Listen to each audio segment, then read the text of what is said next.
My name is Paul Williams. I live here north of Saco, Montana. I bought this place from Bernie Hart 3 years ago, and I've been remodeling it and getting things fixed up.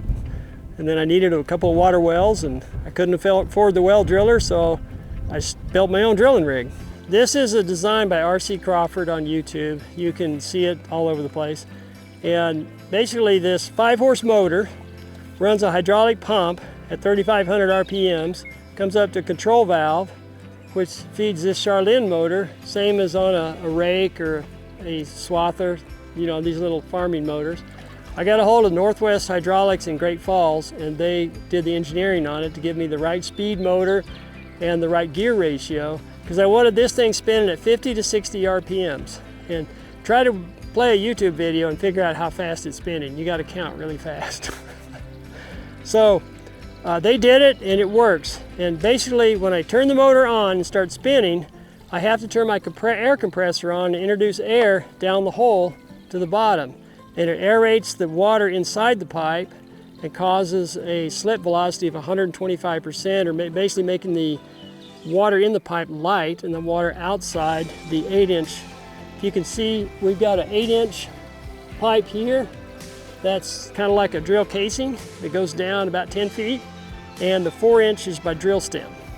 So the water outside that 8-inch goes all the way down. It's heavy. Inside it's light, and it comes flying up, and it comes out this discharge hole. So let me go turn on my air compressor, and we'll get her hooked up.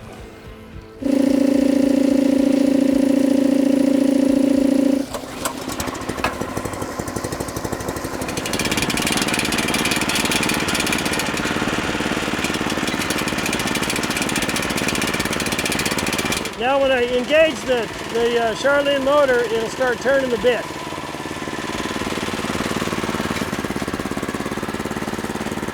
That's it. So then, Paul, it's just recirculating this water to drill with, right? Just the water in the pit just recirculates. Yeah, so are you checking what soil's coming out to see what you're drilling through? Yeah. Awesome. Yeah, I've gone through rock, everything. Yeah, what happens when you hit a rock? Well, you slow going for about 3 days. But I get through it. So you're using PVC as a drill stem. It has enough strength to hold up? Yeah, you can go 100 feet deep with it, no problem. Wow. So with this camper jack, if I want to go down, I just lift this and I can go down 1 click or 2 clicks or a quarter turn, whatever I want. So you're basically just waiting to see your tailings kind of clear out and then sinking a little more? Yep. And lower it down a little more and keep going. Just little by little. It's slow as the dickens, but sure, I got lots of time. So how do you add a new section? Just to these joints? Well, yeah, if you got to add a new section, then you lower it right where it's at. Like I'll lower it down and let it rest against that, and then watch the top. See that? That's loose. And then I'll just stop it right there. And typically, this joint would be what's sitting on that board. And then I'll just take these bolts out and take this driver head out, and I've got a whole pile of pipe over there that's pre-cut, holes and collars, and I just add a new section to it. And then I take this and I slip it over that hole, that discharge hole right there, to cover it up, and the next pipe has the same discharge hole, and I just keep going down. So you have to put a new rubber elbow on every piece as Yep, well. you got one of these hubs on there, and you got a collar, and that's all you need. Okay.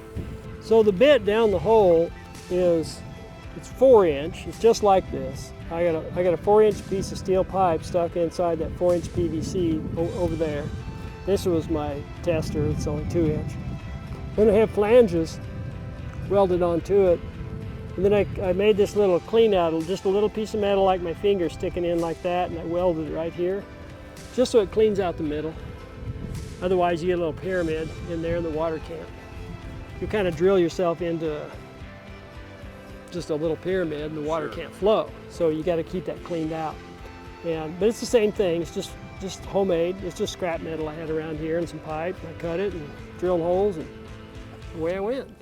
I just have a love for learning and just digging and finding out new things, and try to share it, you know, if someone wants to know. And there's you know, some great farmers around here and ranchers, and they've all been really helpful and given me a lot of tips and a lot of great ideas, and God bless them. I love them all. They're great neighbors and great friends, and they've really helped me a lot. And there's some smart fellas, you know.